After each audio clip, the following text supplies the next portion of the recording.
प्रहलाद कोनो भजन सुनावा। अरे ठीक मुझे है। भजन बड़ा अच्छा लगा। तो निर्गुण सुना दे, ठीक पड़े तो ठीक बात, निर्गुण सुना दे सही। निर्गुण सुनावा। ठीक ठीक।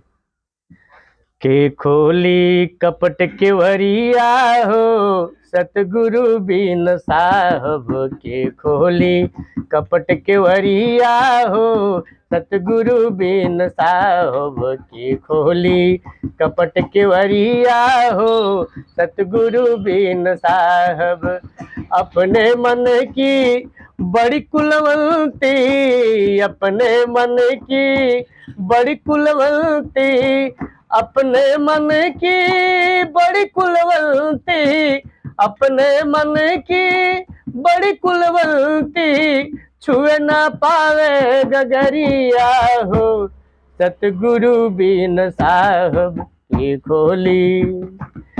खोली कपट केवरिया हो, सतगुरु बिन साहब के खोली कपट केवरिया हो, सतगुरु बिन साहब।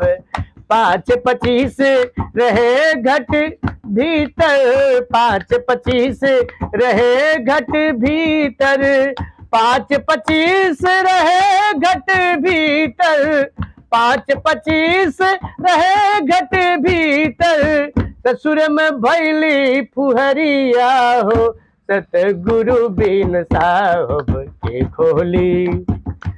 खोली कपट केवरिया हो, सतगुरु बिन साहब के खोली कपट केवरिया हो, सतगुरु बिन साहब के खोली कपट केवरिया हो, सतगुरु बिन साहब।